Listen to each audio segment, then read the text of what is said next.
Popular Culture Research Team. How can I help you? And back joining us in the studio for Popular Culture Research Team is all dressed up. MC, the master of ceremonies, Yujin's Yujin. Hi guys, happy Friday! Or are you just dressed up like Seri? You dressed up like Seri? Just in the drama? Yes. Like a business person. You came straight from work. You MC'd another event. She's so popular these days. No, I'm not. So busy. Not that popular. How many events did you host this year? This year? Yeah, this year alone. This year alone, I cannot You can't even it. count, right? No, I can count it. I can't remember. I could count how many events I MC'd this year. I could count. How many? 0. None so far. But next month I got 2. But you're doing another stuff I know, so true. much, right? It's true. Like baseball. It's not that they don't call. Actually, they don't call me. Ah, Also, you know what it is? what is that? I'm just making excuses here. I'm a little too expensive. That's why. That's true. That's true. Market's a little down, and I won't bring the price down. I won't negotiate. I'm not gonna negotiate the prices. I'm not gonna do it for cheap. I think But that's good anyways, attitude. Okay. good to see you, Yes, thank you. Eugene. Yep. We're back on the 3rd week of crash landing on you. Oh my goodness, 3rd week, right? This is like 3rd weeks are always the most fun because now you're going to the climax. Right. Right. This is where it gets fun. So what we got now? Okay, so this week we're in episodes 9 to 12, and in one scene in the drama, Jung-hyuk and Seri enter an abandoned house near the DMZ and find a bowl of water placed on top of a traditional Korean jar stand called 장독대, and Jung-hyuk looks at it and says, "It seems like a son from this house went to war." So this is what happened.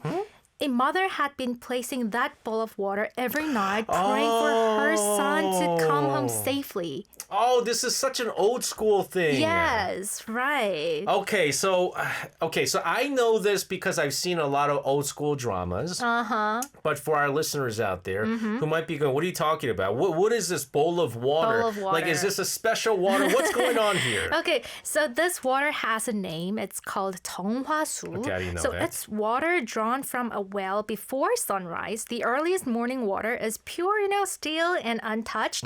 And mothers would wake up before dawn, draw that water, place it on the 장독대, and pray like for a sick child, for a son at war, for someone they were waiting for. Yeah, so this is really interesting because like they'll say things like "피나이다, 피나이다," right? Please God. Yes, I'm pleading. Yes. Please. Like they always do this. It's not even like they'll always rub their hands this way, right? And they'll go "피나이다, 피나이다." Right. They have to close their eyes too. Yes, and so 피나이다. basically, it's just well water. Yes, right. It's well water, but the effort that you put into the earliest before sunrise, cleanest water. And so like Korea seems to have so many of these kind of like beliefs and rituals. yes, But again, true. like I had no idea even water like this. I'm learning this for the first time, the name of it, 정화수. Like it carries so much meaning. Yes, like we do have a lot. So for example, Korea has things called 선왕당, a small village shrine where people prayed for safety, good harvest, and good fortune. So you can see surrounding trees wrapped in colorful strips of Yes. cloth like red, blue, yellow, white. And if you visit tourist attractions or hiking trails in Korea, you will often see little stacks of stones piled on top of each other. So people stack them and make a wish. And there's a belief that a spirit might help make it come true. So we're having a photo of this stone tall. Yeah, so wow, this is kind of crazy. This is wild stone top. So the whole idea is that you stack one stone above the other, and if it doesn't fall down and you make a wish, it's supposed to come true. Bunch of I don't know where this place is. This is like no joke. This is kind of a temple in Korea. Oh, really? Yes. Look at that. Have you done this before? Yes, of course. I do it every time. You do it all the time. I've done it a few times too. Oh, And this is a crazy story. Right? What is So I went to Nami Island. Namisum. Namisum. This was about like more than 2 years ago. And my wife was pregnant with our daughter. Okay. But twice before she had miscarried. Right. And so we were really worried about her too, like this third pregnancy. And so we saw the stone top and I placed one up and I wished that it was going to be a healthy birth. And, she did come out very healthy. I don't know if it's like, whatever. But I remember having like wish for that. So it's another version of 돌하르방? So it's so... Well, no, she was pregnant already. Like my wife was pregnant already. Oh, okay, got it, but got it. because she kept on getting miscarriage, like I was hoping that she comes out healthy. Healthy. And I could have easily asked for $1 billion. But at the time, I wished for it and it came true. And it came true. There's something in stones in Korea. You have like stones. Do you remember? Actually, you're not even supposed to tell you what you wish for. Yes, you shouldn't. You should never tell people what it wish for. I've done this. I don't know if anyone's ever seen this, by the way. Cool stuff here. Yes. So I guess when you're hoping for something or worried about something, it's really natural to lean on something bigger than yourself. Exactly. So whether it actually works or not isn't really the point. So sometimes the act itself makes you feel a little better. It helps ease your anxiety. And then there are talismans or 부적. So people carry them hoping to avoid bad luck or attract good fortune. And what's funny is that even Gen Z is into them these days. But the version Gen Z carries looks very different. Let me show you some photos here. Okay, so this is the talisman. So the left one is the existing one. Yes. You have to go to like a shaman. Yes, right. To get you one of these. It's super expensive though. Yes. And the right version of talisman is so cute. Is the MZ generation one. You know what's funny? Is my son. I have one of those. I have it in my car. Because my son, for the first time ever, like he's learning to use his own, like he's getting allowance, and he's learning to use money. Aww. And the first thing he's ever bought with his own money was one of these talisman for each of the members of our family. And the one that I got was driving safe. Oh, that's and so I hung it in my car. cute. And I'm not superstitious, but I'm a little stitious. So I always like rub it, touch it before I drive. Really? That's Just so as I'm a little stitious. So do you remember that you gave me a talisman as well? It looks like a doll, like a rabbit with talismans. Was that called a talisman? Isn't it like yes, it's also 걱정 인형 or something like that? 걱정 인형. And also there was some words that looks like a talisman. Yeah. Oh yeah, that's right. So it can be a gift as well. Gave her a gift and I forgot about it. Come on. I remember now. You remember now for sure? I remember 100%. I remember this. This was, I think, when you were like kind of going through some stuff, I think, or like something was happening. Yes. But again, like, does it work?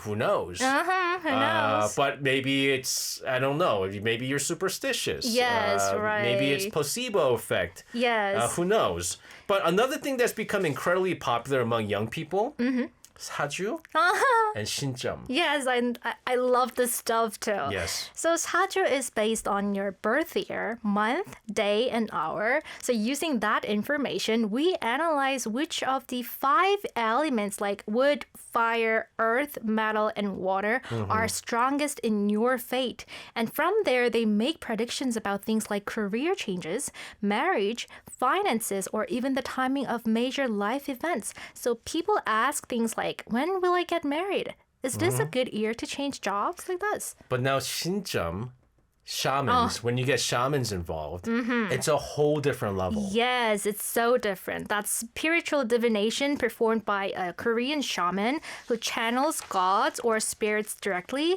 So you give them your name and birth year and they will tell you everything, like past things, future things such as your health, your relationships, your business, even when you might die. Sometimes people are amazed because the readings can feel incredibly specific and personal. You know, I went to one recently. Recently? Yeah. About 3 weeks ago, I think, maybe 3 weeks ago I went.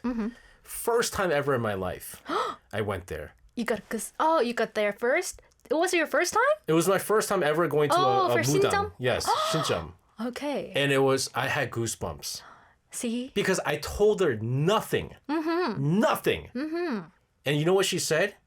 She goes, "You make money with your mouth." And I was like, excuse 100% me?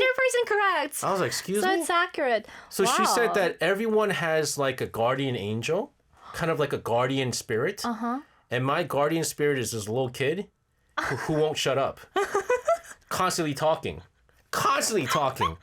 So she said, whatever you do in so life, you're going to cute. make money through your talking. Talking is all you got to do. She's like, I don't know what you do, but you talk a lot. I was like, but I'm so quiet. I was trying to play it off. She's like, no.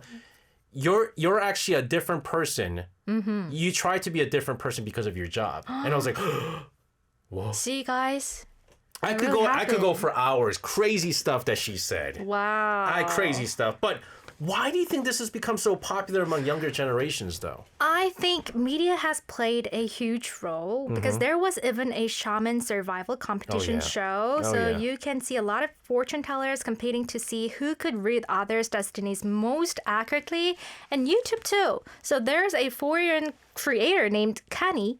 You know him? No. You know her? No. So who visited a mudang for a 신점 reading. She's French, but living in Korea.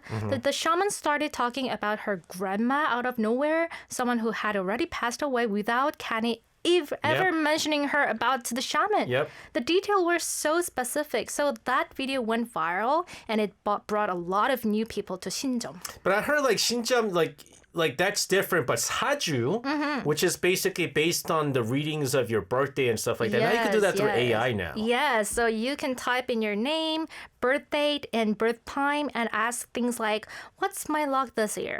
Well, I've tried it myself, and honestly, it was surprisingly detailed. So the traditions that may have once felt mysterious or intimidating have become much more accessible through merchandise, social media, YouTube, and now even AI. But people's desire for comfort, hope, and a little reassurance about the future seems to stay exactly the same as before. 사주 is like hit or miss, but again, it's for comfort, I think. Yes. The bigger thing is the comfort now. 신점 shaman, that's different. Anyways, we'll continue to talk about other hidden cultural elements within this drama, Crash Landing on You. This is an original soundtrack from the very drama. This is Kim Se-jung with All of My Days, 나의 모든 날. Back in the studio with Yujin, talking about Crash Landing on You, and during the long song break, I was explaining to Yujin about my experience with the shaman. I also had a goosebump. Goosebumps. I'll let you where it is. I'll let you know where it is. It's, I mean, like, I was a skeptic, but Wow. I'm just saying. Anyways, let's go into our next topic. So in episode 11, Jung-hyuk sneaks into South Korea through an old gold mine tunnel that was built during the Japanese colonial era. But did you know that there are real tunnels between North and South Korea? Yes, I did.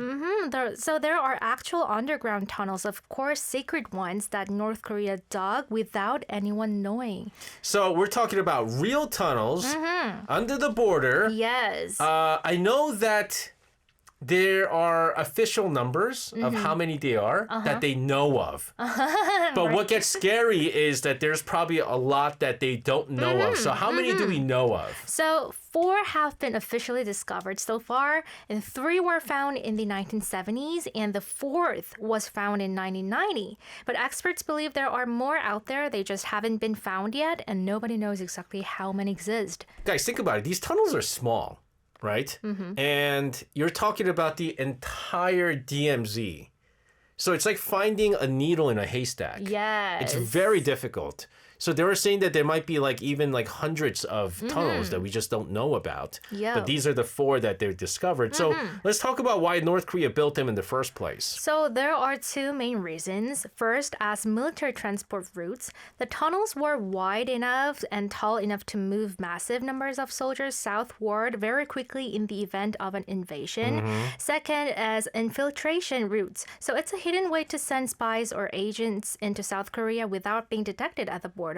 And these were not small passages. They were built for serious military operations. Yeah. So how did South Korea even discover them? Because again, I mean, they were, very secretive. They're very small tunnels. They were hidden very well. So how did they find it? So some of the tunnels were found thanks to defectors, people who escaped from North Korea, and shared information about where the tunnels might be. Okay. And once South Korea started digging in the right areas, they found them. And when North Korea got caught, they denied everything. So dumb. So dumb. And also, they claimed the tunnels were just old coal mines. And to make it look convincing, they actually painted the tunnel walls black to make it look like coal dust. But geologists immediately saw through it. The entire region has no coal deposits whatsoever. Yeah, it's hard to call it a coal coal mine when there are no coals. Yeah. And clearly that's paint. Clearly that's paint. So I don't know what you're trying to say. I mean, it's not like we're going like, hey man, what'd you do? I mean, it was a time of war. They did this. So what did South Korea actually do with the tunnel after that? South Korea didn't exactly let them go to waste. They sealed the tunnels with concrete barriers and stationed military checkpoints so they can no longer be used. But then, 2 of the 4 tunnels were open to the public, and South Korea turned them into security education sites and tourist attractions. So it's essentially it's like you build a spy tunnel. Okay, great. We're selling tickets. Haha! Tricks on you. We're making money from the tunnels that you made. Because it's not going to matter. It's not a spy tunnel. It's a coal mine. Yes. So Doesn't I matter. heard I've heard about people who went there, and I heard it's like very eerie. Yes. Like it's very eerie. Like it's weird.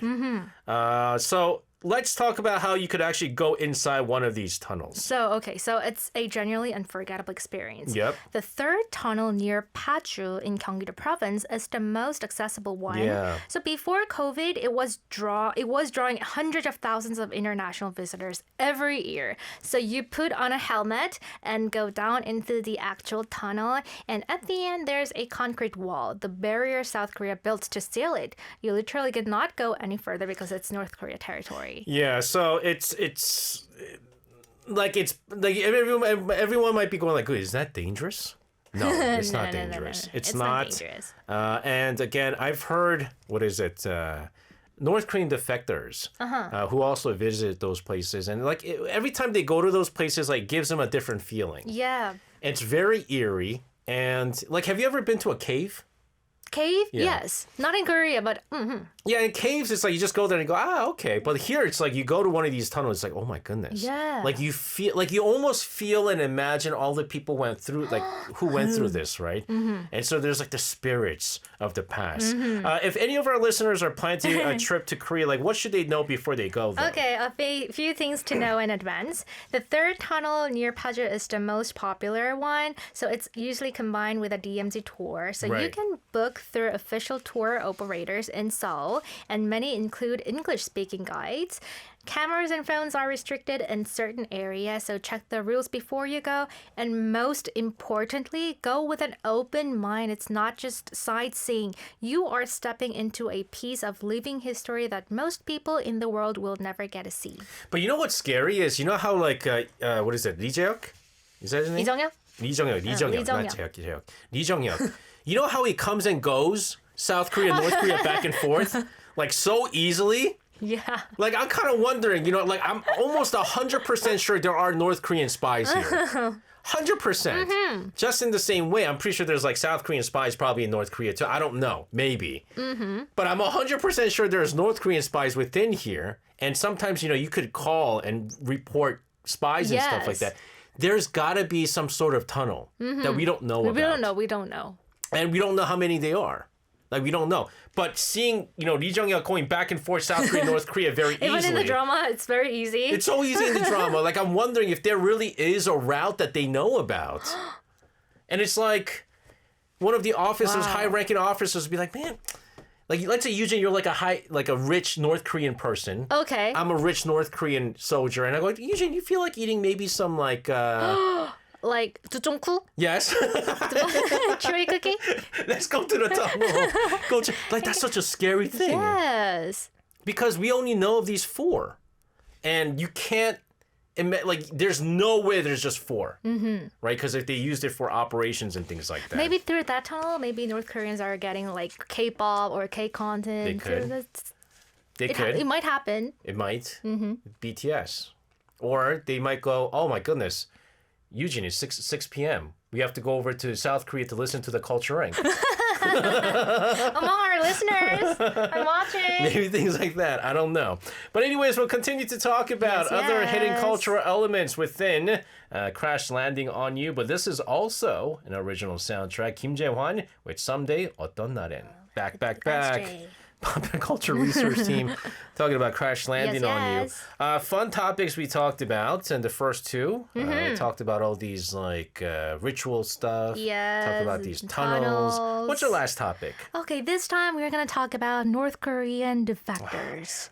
So, in the drama, characters are crossing from North Korea to South Korea with very specific missions, of course, turning Teddy back to South Korea. But in real life, there are real people who make that crossing too, not for a mission, but simply to escape. Yeah. They are North Korean defectors, and their stories are completely different from what we see in the drama. Some of our older listeners out there who've been tuning into ARIRANG Radio for several years now. As you guys know, I used to host a show called Korea Now beforehand. And we had a segment on North Korea. We had a couple of North Korean defectors who joined us and shared a lot of their personal stories. And I'll tell you this, a lot of the stuff that, there was a lot of stuff that they couldn't talk about because it was too hard to talk about, too personal to talk about. Was it heartbreaking? It's very heartbreaking. So I'm not going to share, I had a chance. I became really, James? 정철. Oh, you never met him? 정철's a funny guy. I miss him. Oh, wait, 정철's back. Really? 정철's back. Oh, I got to hit him up. Anyways. We went drinking and he told me a lot of stuff. He said, I apologize, but there was a lot of things I couldn't share on the show because it was a little too much. It's literally a North Korean defector, right? Yes. Oh. And so he really gave us a good look into what goes into escaping North Korea and things like that. So let's talk about why people decide to leave in the first place. Because, I mean, you're risking your life. Yes, so there are a few main reasons. So the biggest one is economic hardship, like food shortages, poverty, no way to make a living. But it's also about the system itself. People are exhausted by total government control, where to live, where to work, what to say, what to think. So when they decide to leave, they make a long plan before they actually cross any border. Yeah, and so, of course, let's talk about how someone actually prepares for something like that. Like, how do you prepare for that, Okay. So first, they have to secretly find a broker, someone who arranges escape routes and safe houses. This alone is extremely dangerous because if they are reported to authorities, it's over before it begins. And then they have to save money enough to pay the broker, which is super expensive, bribe guards if needed, and survive the journey. And they have to do all of this without telling almost anyone, like literally anyone. Yeah. Even family members are sometimes kept in the dark because if someone sleeps, the whole plan collapses. And we're going to talk about the actual crossing, ladies and gentlemen, and what it looks like. Okay, the most common route is crossing the Tumen River into China, usually at night. The river border is less fortified than the DMZ, but it's still incredibly dangerous. And North Korean border guards are given orders to shoot defectors on sight. Many people have died trying to cross. And some areas have landmines, and the rivers are freezing cold in winter, which is actually when most crossings happen because the water is shallower or frozen enough to walk across. And once they make it across into China, they're not safe. China doesn't recognize them as refugees. If they're caught, they're sent back to North Korea. So, Made It Up, our listener was talking about Joe. Joe was his favorite guest on Korea Now. Joe was another guest. After Jung-chul went to the United States to study, Joe came in, and he escaped 2 times, I think. Was it 2 times? Really? It was 2 times. Because once he went, and he said, maybe this is not right. And then he went back, and they said, no, I have to go. So I want to see. He didn't get caught in the first place, First time he didn't. He went 3 times. Sorry, he crossed 3 times. Wow. Because first time he said, you know what? I think I need to go back. Maybe this is not a good idea. He went back. Okay. Second time he went, and then got caught. And then they were sending him, and they told Joe, don't tell them anything. Don't say don't talk about how you went, because the other North Korean defectors who got caught too, they were going to a camp, they were going to prison. Oh yeah, right. But Joe was so young. He was very young, and so they said just pretend you don't know anything. And just say that you went along. You didn't know anything because you're along. I don't know anything. And so he played dumb, and then he got in contact with his mom, who was able to escape first, and then he escaped again. So 3 times. Wow. 3 times. So he's in South Korea, right? He's in South Korea now. With his mom? With his mom. Oh, thank God. He's married. He's got 2 kids, he got 2 kids now. He got 2 That's kids good now. news. He's very happy now. Ooh. But he also told me about China. Oh. How it's not safe there, right? So let's talk about what they're doing in China, because you can't necessarily go, okay, I'm in China. I got to take a plane to South Korea. It doesn't happen that way. So they have to keep moving in hiding. So most travel through Southeast Asia, like Thailand, Laos, Vietnam, countries that won't automatically send them back. And once they reach those countries, they can contact the South Korean embassy and request entry. This entire journey from leaving North Korea to arriving in South Korea can take months or even years. The whole time they're living in hiding with no legal identity, no protection, no way to call home. Yeah, that's right. And, again, I forgot if it was Chungcho or Joe, but they were in China for 2 years and they were in school and they got caught. Got caught in school because someone reported. Oh. So you're not safe in China. You're not safe in China. And you need years of planning to go to a third country. But how many people have actually made it to South Korea? So as of 2025, the total number of North Korean defectors who have settled in South Korea has reached over 34,500 people.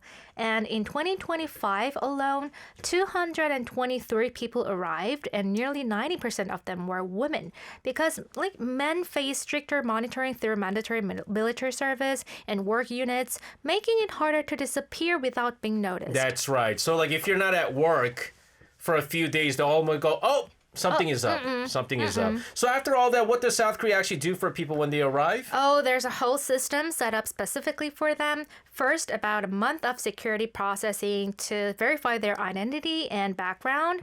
Then they enter a government facility where they spend about 3 months learning how South Korean society works, like banking, healthcare, how to use the subway, how to apply for jobs. And after that, they receive a subsidized apartment and financial support to help them get started. So the interesting thing was in a government survey of 2,500 defectors, 81.2% said they're satisfied with life in South Korea. Yes. So you might be going 18.8% of the North Korean defectors. What about them? It's very hard to adjust to life in South Korea. And so some go through extreme poverty, even despite help. Some people go through depression. Some people have it hard. And we even heard about stories of people who go back to North Korea where things are more simpler for them. But still, the government is always trying very, very hard to help them out. And we see success stories too, like Jojo. All right. Thank you so much, Yujin, for your updates. Looking forward to our last topics next week. Until then, have a wonderful weekend. We'll see you again next Friday. Thank you. See you next Friday. Bye.